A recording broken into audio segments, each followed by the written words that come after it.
Ya, bismillahirrahmanirrahim. Assalamualaikum warahmatullahi wabarakatuh. Alhamdulillahirabbil alamin. Wa bihi nasta'inu ala umuri dunya waddin. Wassalatu wassalamu ala asyrofil anbiya'i wal mursalin sayyidina wa maulana Muhammadin wa ala alihi wa sahbihi ajmain.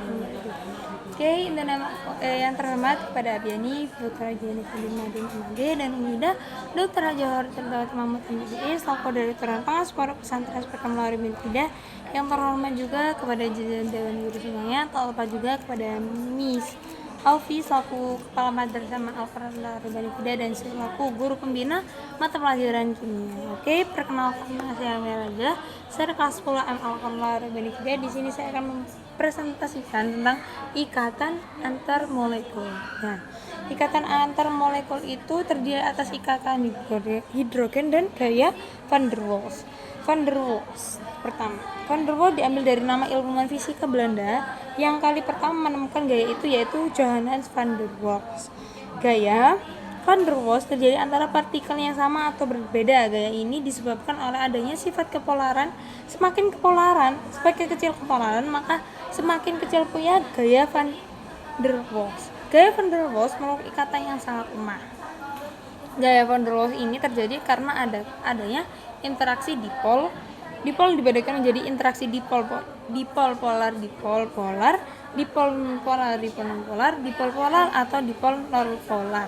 Dipol polar adalah terbentuknya akibat interaksi dipol polar molekul polar dengan dipol polar molekul polar disebut dengan dipol permanen.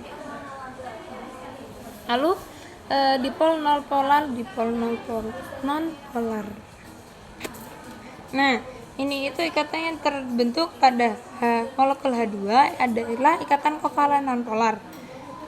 Yang molekul nonpolar H2 dapat berinteraksi dengan molekul nonpolar H2 di dekatnya, dan gaya van der Waals yang terjadi antar dipol nonpolar disebut dengan gaya dispersi atau gaya London. Nah, terus yang ketiga ada dipol polar, dipol nonpolar. Dipol yang terimbas adanya momen dipol yang dihasilkan oleh molekul polar yang menyebabkan molekul nonpolar itu berada berdekatan dengan molekul polar menjadi tertarik. Namun gaya van der Waals di dipol terimbas ini sekuat dipol permanen. Terus yang kedua adalah ikatan hidrogen.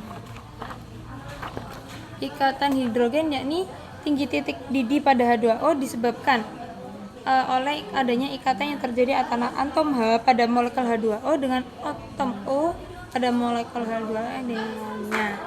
Ikatan antar molekul disebut dengan ikatan hidrogen.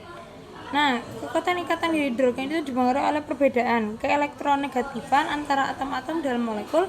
Semakin besar perbedaan keelektronegatifan, maka ikatannya semakin kuat, dan selain itu dipengaruhi oleh banyak ikatan hidrogen H2. Oke, sekian dari saya.